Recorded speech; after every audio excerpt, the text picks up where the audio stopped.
Hello, everybody. How are you all doing tonight?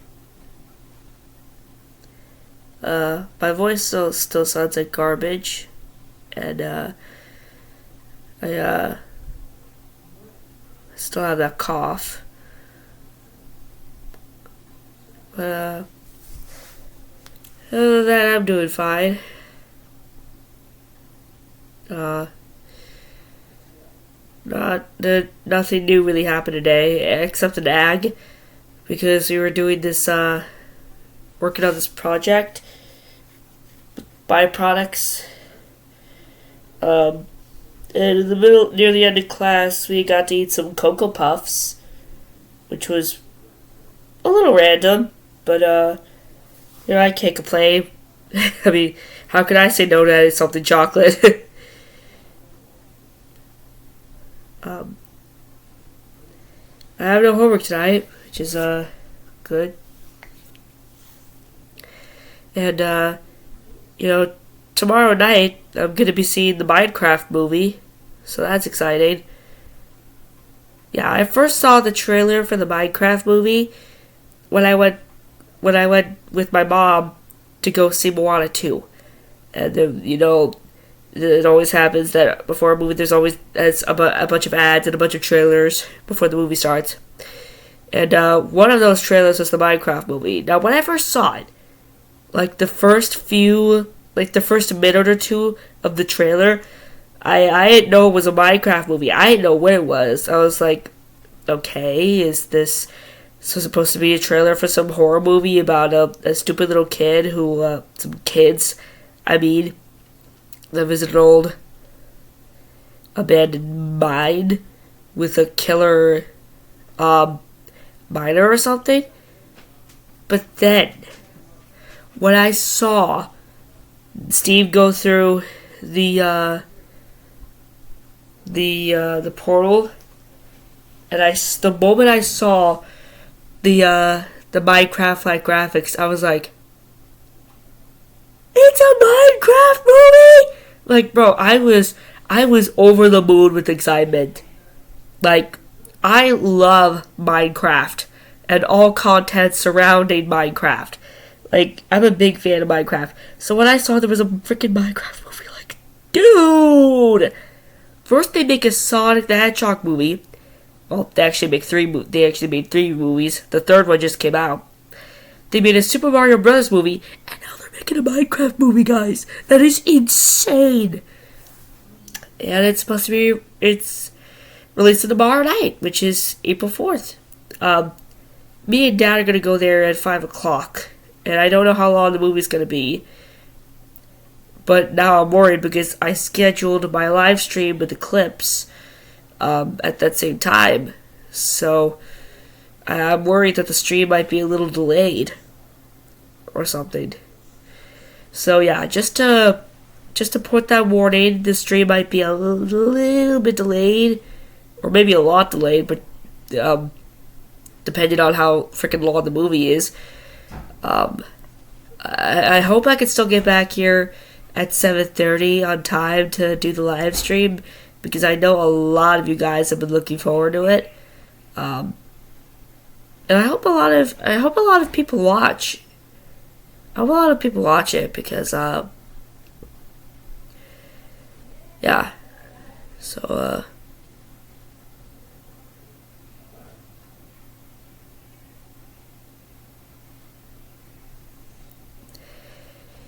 anyways, I got another story for you guys. Now I'm gonna put a little trigger warning because this story contains a bit of elements of violence, blood, and torture.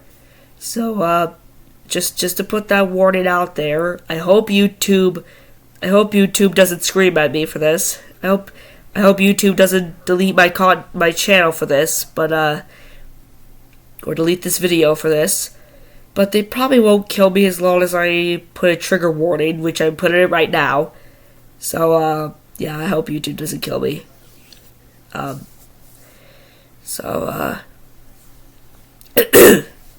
kind of thing. So this story is the story of the origins of the Blood House. Now, I know I mentioned the Blood House a few times in my previous vlogs about the Blood House. And I figured a lot of you guys are like, what the heck is the Blood House? And I'll tell it to you. So basically, the villains, or the 6 stars of the devil, or just the 6, as they call themselves, I don't really know what year was it exactly that they first built the Blood House. I think it was around 2015 or something like that. Or was it 2018? It was probably around that time. And that makes me like him more. Like, if people can not take themselves seriously, I just think I still don't think he's the right person for that role. when the 6 first united, they were pretty fine just killing on their own. And then they later found out just how hard it could be to murder so many people. And then, now they didn't just want people to die. They wanted to torture them. And to make them torture each other. And I think that's the main inspiration they got for the Blood House. And it took a little while for them to find a suitable spot. But I think they basically had to build it from scratch, actually. And they had to do a bit of thief work to gather enough materials. But they built it. It's basically like this this prison sort of environment. Where, yeah, it was basically a prison environment with cages all around the walls. So,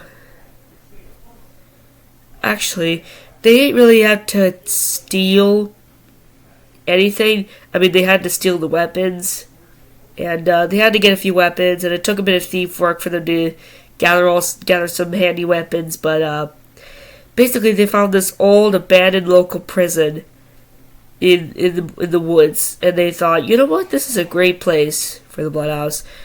And so, yeah, it's basically where they got it. And they stole some weapons and such. And after they set everything in, kind of settled in, then they started capturing people. Sorry, I burped. So basically, their main method for getting prisoners is to meet somebody usually out a bit far away from public, so that nobody can see them, like in a park or in the woods, or walking in the middle of the streets at night or something. And then, I guess the more Jack would really do it himself.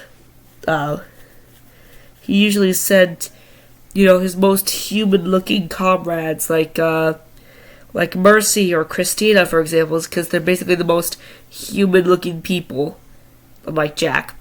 And they send them, and then one of those two would convince the person that if they went with them, they would give them freedom from their mental troubles. And bottling in, they would basically take them to a place, forcing them to believe well, not forcing them, but basically they would tell them that this place, which they never revealed the name to the person until they were actually kidnapped and brought there, that it was a therapy center for people to unleash their violent thoughts and tendencies. And as soon as the person agreed, they'd be taken there, and then they'd sort of be like knocked out. Like either they'd be hit in the head or drugged. One of those two. And then they'd be brought in their cell, and that's when their torture would begin. Basically, they'd be forced to commit violent acts against people. Like, literally forced to commit murder against their will on total strangers they didn't know. And if the person disagreed, or chose not to, then they would be severely punished via severe torture by them and their weapons. Until they complied. So, yeah, that's basically the basics of how the Bloodhouse works in terms of kidnapping them and what they'd be forced to do and what happens if they didn't be forced to do it. But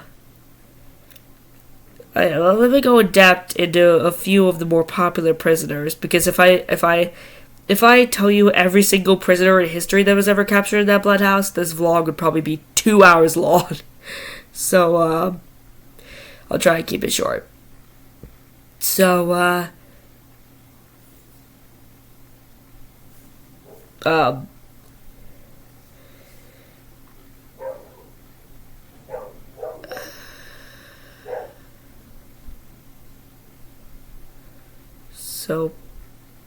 basically, let me think.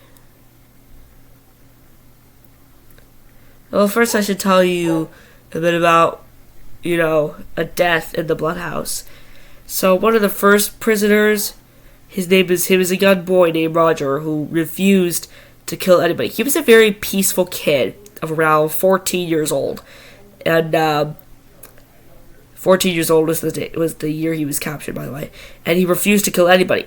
No matter how severe the torture, he still refused to kill anybody. And so Jack had to kill him. So basically, he put him in this boiling hot pot of water. And he kept Roger in there until he boiled to death. Basically boiling him alive. And Roger was so charred and black and burnt that he was almost unrecognizable to the other prisoners. And Jack later buried his body in the yard behind the Bloodhouse. So, yeah, that's what happens when you refuse to follow his orders. You die. And being boiled alive is a pretty nasty, pretty brutal and slow way to go, if I'm honest with you. And that's not even the worst of ways to die there. Sometimes the villains would basically make fun of the prisoners just because they feel like it. And sometimes they give them even slower deaths. Like sometimes they bring them nice looking food, but then douse them in poison. So when a prisoner eats them, they get poisoned to death. And they get the illusion that since this food is nice, they're actually being fed good food, which they never usually get fed good food. Basically, their main diet in the Bloodhouse is sometimes mostly rotten food that was found in the garbage, dead animals, rotting meat, and sometimes even people's corpses and their dead bodies.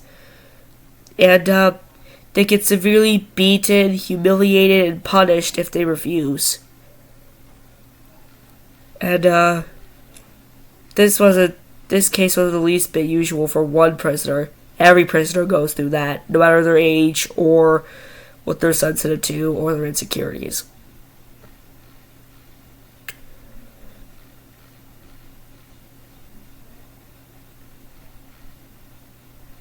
And yes, Jack does sometimes kidnap children in his Bloodhouse. Like, he abducted this one kid named Morgan. He was around 13. He was a 13-year-old boy. And another time, they caught a 10-year-old little girl named a 10-year-old girl who was unnamed because she was an orphan, and her parents died in a car accident when she was very young. Hence, she wasn't at all given a name. And then she was later she was later in an orphanage. But then Jack burned the orphanage down and kidnapped the little girl. But by far the youngest record prisoner ever to be in that bloodhouse is Elliot. She's the ghost of a little girl who starved to death on the streets along with her mother. Elliot used to live in a good family. Or she thought it was a good family when she was first born. But her father was suffering from addictions to drugs.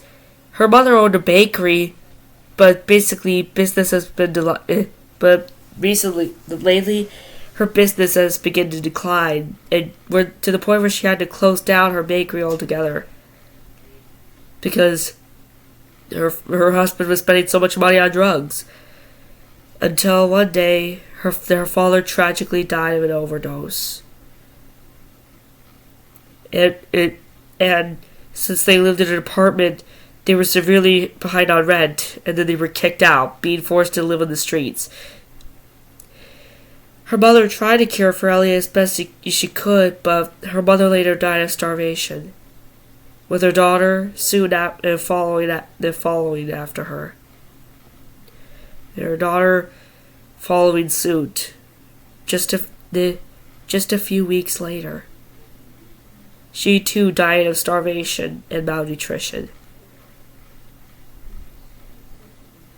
She's now a ghost. And she is only 6 years old. 6 years old, and she's forced to kill people. 6 years old.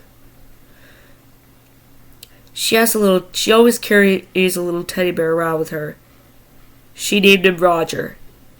As she was there, she was there when Roger was killed and witnessed his body being dragged away.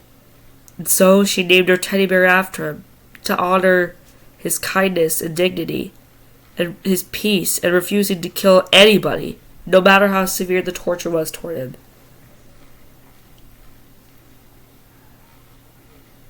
One of her first murders was a horrible one.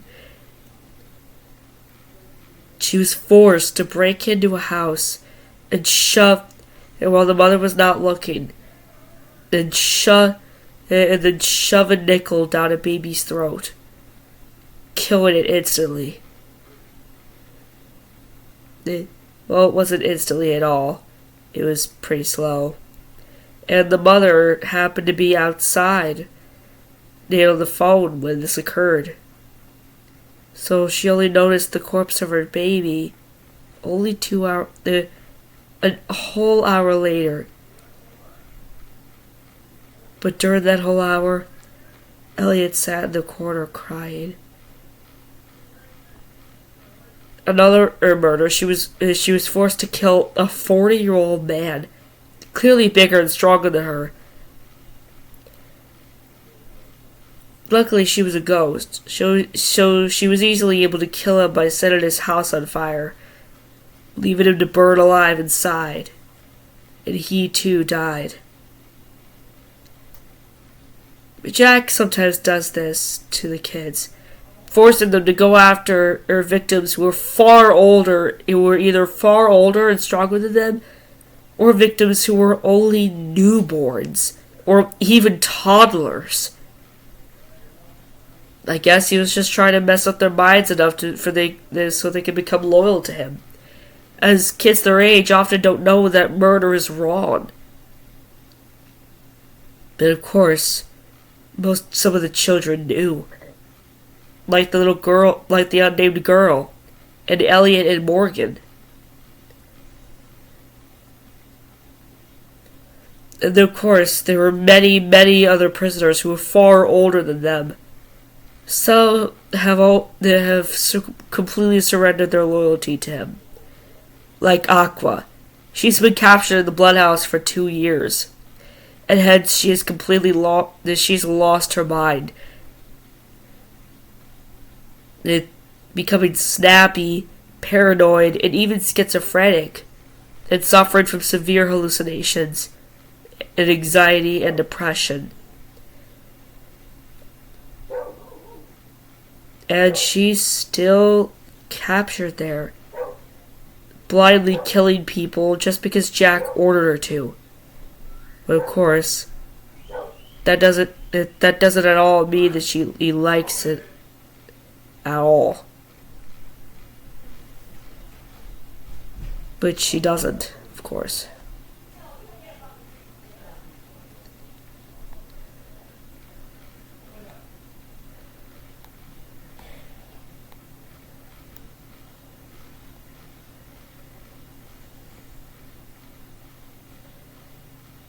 Some of the more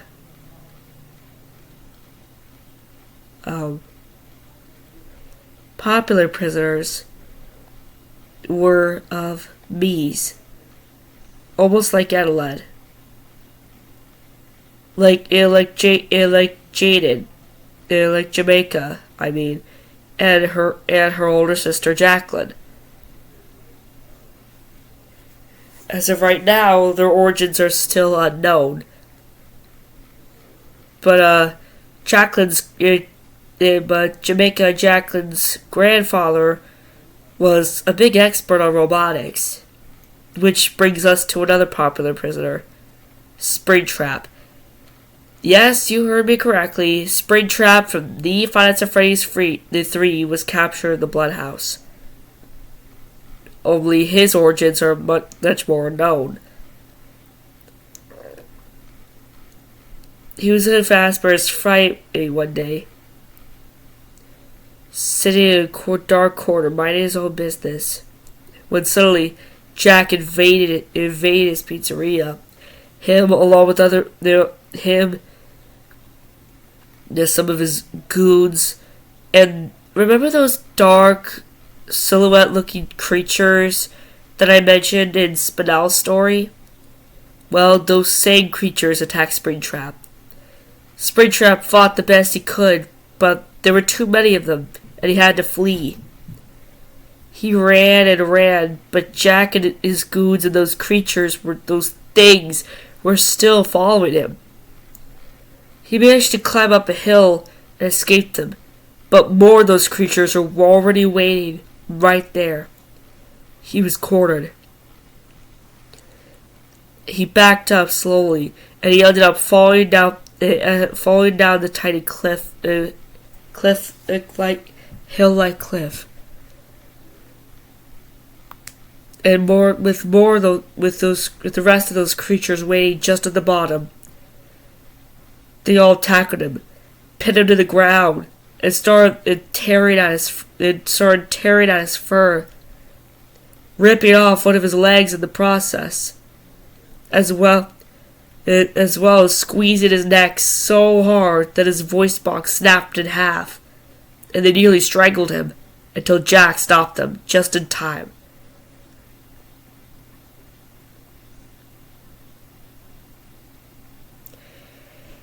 And Springtrap, growing weak with blood loss, passed out, and Jack dragged him away towards the Bloodhouse. Due to his broken voice box, Springtrap can't speak, only making gargle noises and sometimes whimpers to communicate. And Jack and the other villains know of Springtrap's dark past. Or at least they thought they knew. They thought that Springtrap was possessed by the killer himself, William Afton. But what they didn't know was that he was actually currently possessed by William's eldest son, Michael Afton. A lot of people mistake the two. And it seems like Jack and his villains were no different. They tried millions of times to get Springtrap's bloodlust back, so that he could kill more efficiently. He was already being ordered to kill people, but to Jack, they weren't as efficient, and Springtrap wasn't as with the idea as he would like, or he did like Springtrap didn't like the idea of killing so many innocent people as much as Springtrap would have liked, and so he started a new project, Project Bloodlust. A series of experiments and tests to try to reunite a William's thirst to kill. They did this by locking him in a room, a large, empty, metal windowless room with a child. They usually have around 10 through 12 years old, although they would occasionally bring a child that was even younger and more defenseless. Springtrap would be forced to kill these kids, and if he didn't, he would face severe punishment.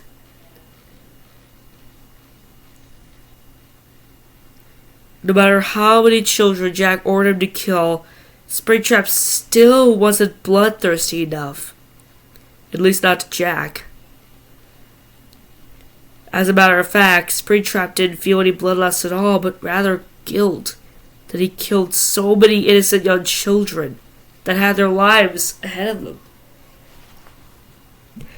At one point, Morgan became the subject of one of these tests. Springtrap attacked him, but Morgan, knowing quite a bit about self-defense, attacked him back. Springtrap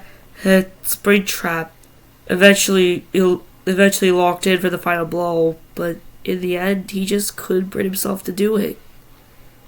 And of course, afterwards, he faced severe punishment.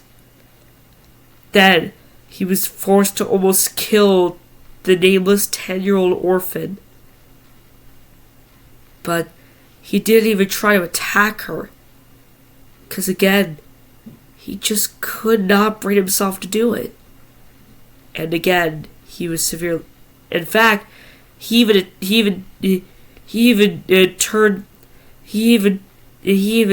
stabbed Jack in the back by attacking him, nearly and temporarily killing Christina in the process. Now, quick side note: the villains have the ability to reform. They're basically all immortal, so which means they cannot die. Whenever they die, they just reform and heal. Although the time length for when they reform is dependent on how much damage their body took while they're being killed. Thankfully, Christina didn't take a lot of damage. Her throat just got slit, and her stomach just got split open, but she was quickly able to recover from that in just an hour. And again, just like before, Springtrap faced severe punishment.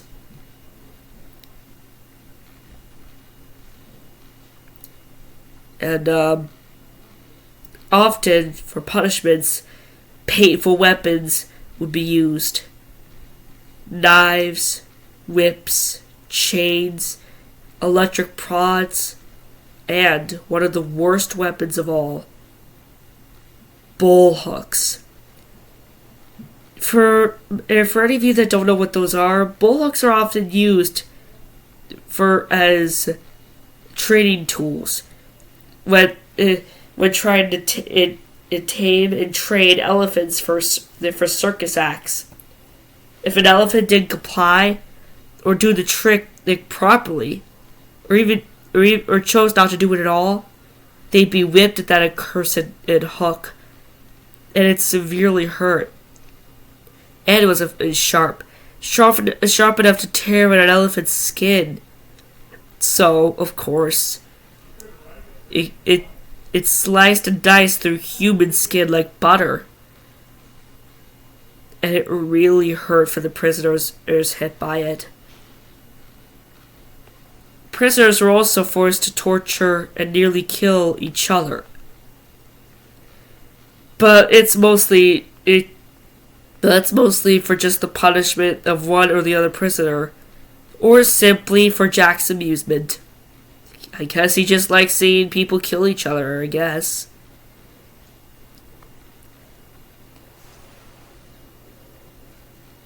They also like insulting the prisoners too, even sometimes beating them for no reason at all, and taunting them, using their past and insecurities against them, as well as their bad memories and regrets.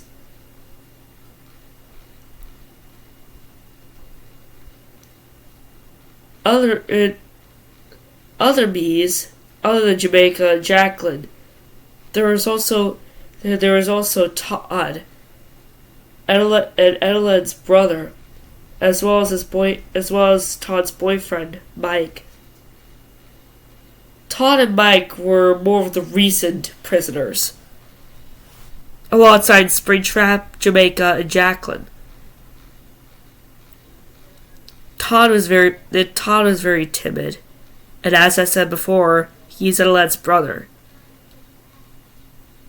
I'll try to keep this explanation short and sweet. So basically, he's Adelaide's brother, and when Todd and Henry, which is Adelaide's real name, grew up, they both sort of split ways, and Todd missed him. So,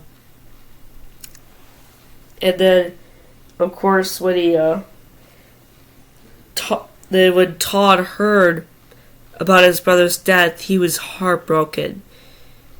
And Mike was also human once. In fact, they've been boyfriends ever since they're both still human. And, but Todd didn't just hear about his death. He witnessed it as well. As Todd himself also used to work for Nintendo, just like Henry had.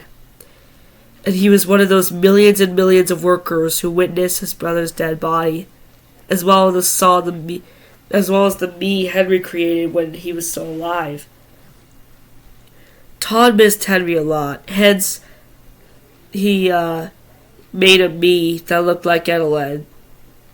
But instead of feeling comfort, like he thought he would, he felt a deep pain of guilt, and his grief only worsened. That me reminded him constantly of his brother's dead body. Eventually it got too much for Todd, and he took his own life.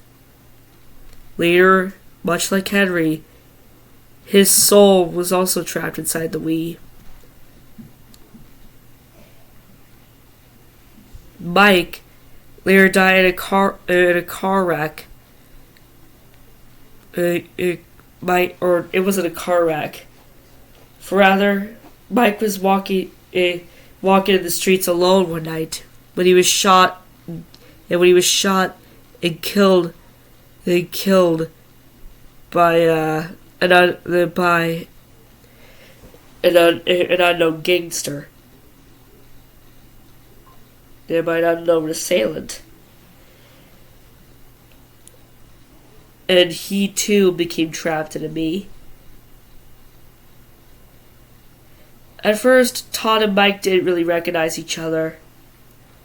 As a matter of fact, they were both so scared that they ended up attacking each other, much like Adelaide and Corrupted did. With Mike, it ended up both his eyes being gouged out, rendering him blind. And Todd having his left arm removed. He had some bandages on his head from an unknown scar. Of course, later they recognized each other and forgave each other for attacking. But shortly afterward, Jack and his comrades captured Mike, with Todd following suit barely a day later.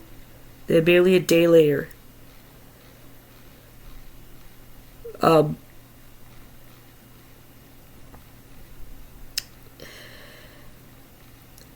Todd was picked on by the villains a lot due to his timid nature. Um, and Todd also had a fear of dogs.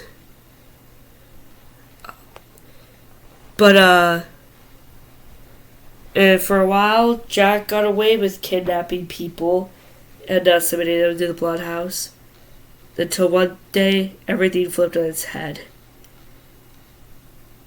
You see, Jack, along with the rest of the six, also start having committed a lot of killing sprees on Lovely Island lately. You know, the same island that had that war that Solar served in. Do you guys remember that? And a government official from Lovely, who kept her name secret for private reasons, came to Golden Tail's house to ask them where Jack was located. Corrupted, a Golden Tail member answered the door, and after asking who she was and what she was doing there, he quickly told her where Jack was, as they clearly weren't defending Jack at all. I mean, they were enemies after all.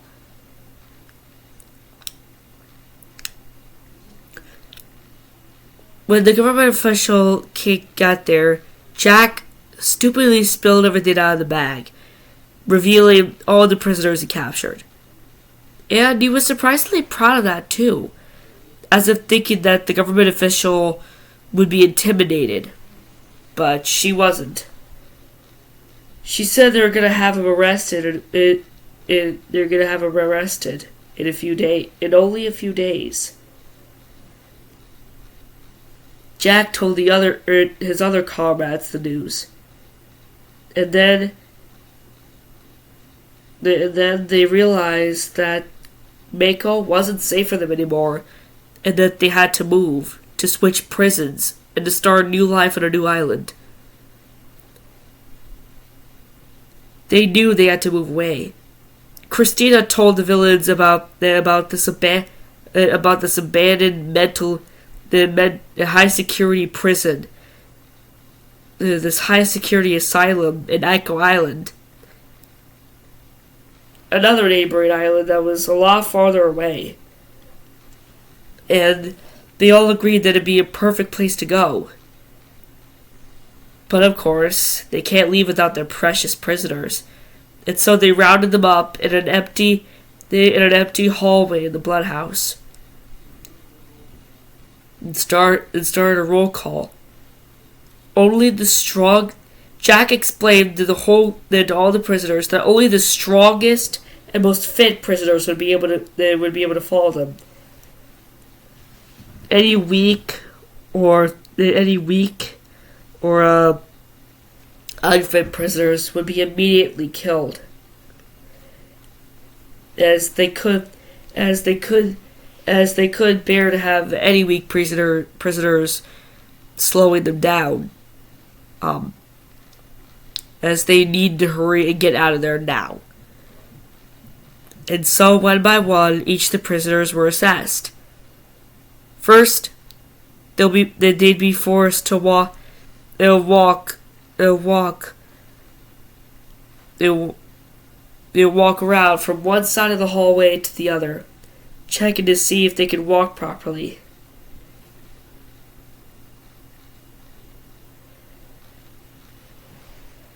Then Chrissy would assess the prisoners, checking for any scars or internal wounds that might weaken them. If they were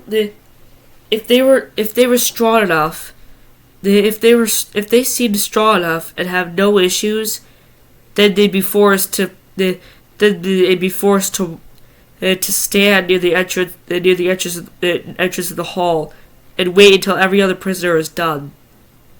But if a prisoner stumbled or showed any injuries that might weaken them or slow them down their journey, then Mercy would be ordered to shoot them.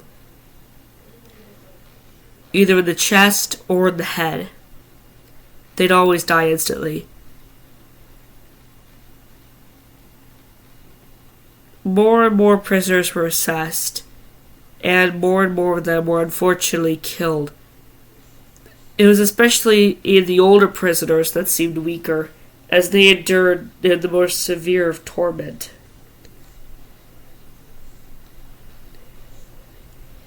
Eventually, all the prisoners were assessed, and the healthy ones that were left followed Jack. They were escorted out of the hall into the entrance of the bloodhouse. There, they'd be forced to stand in line, and their feet would be chained together. Then, with Jack and the other villains with Jack leading the way, and the other villains standing beside the prisoners, they started walking. Jeffrey, another member of the Six, along with Chrissy, carried all the weapons that they had packed throughout the duration of the roll call in black sports bags that they also stole before the incident.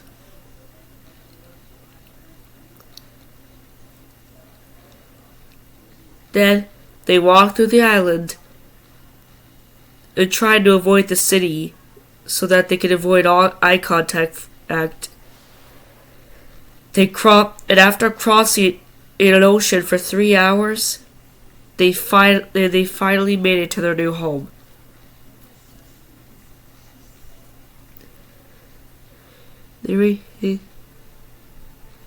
Any prisoner that tried to slow them down and they'd instantly be beaten and killed.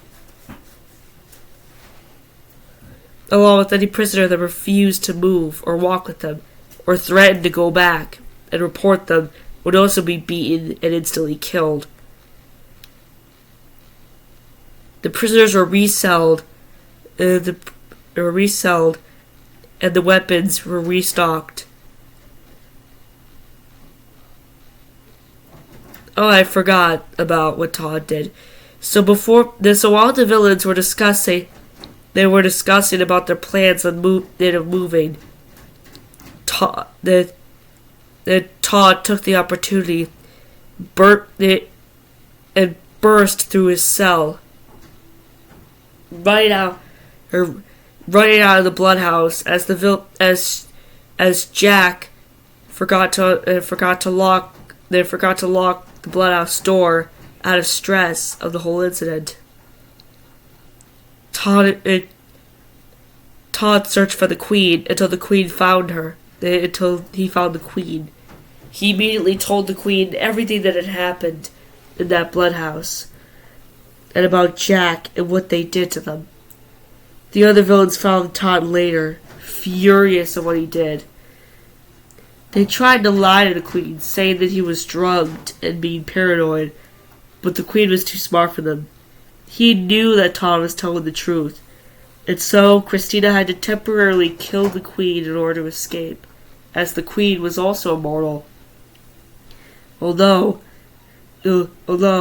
Christina applied extra damage to her body by stabbing her repeatedly, even ripping her heart out and crushing all of her organs, damaging her body and keeping her dead just long enough so that they could all escape. Now, no thanks to Todd, the Queen of Mako Island was also on their tail, not just Lovely. And so, as punishment, Todd was locked outside on a nearby fence post, tied to a chain, and kept exposed to all the elements. But this wasn't the only punishment Todd had to face. Todd was regularly beaten and tortured. Sometimes by Jack, but mostly by the other members of the Six. Especially Christina, as she seemed to enjoy it the most. And Jack also got a mentally ill male prisoner to sexually abuse Todd. Even raping him in the process. Yeah, I told you there is now you see why I added that trigger warning at the beginning of this video, because this is messed up. Jack is messed up in the head. And yeah. Todd would also be also sometimes be starved. And yeah, Todd is just really going through a rough time.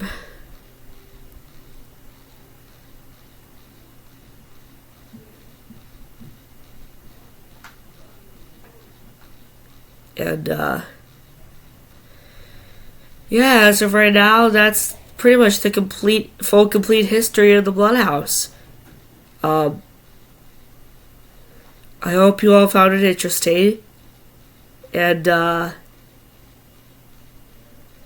yeah.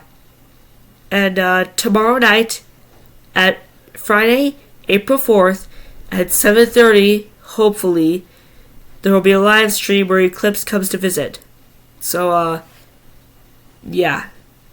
And I'm sorry for how messed up that story was, but I put the trigger warning for a reason, so I hope you guys paid attention to that. I think in the next video I will oh wait, the next video is the live stream. Never mind. I'll try to be thinking of another story to tell you guys.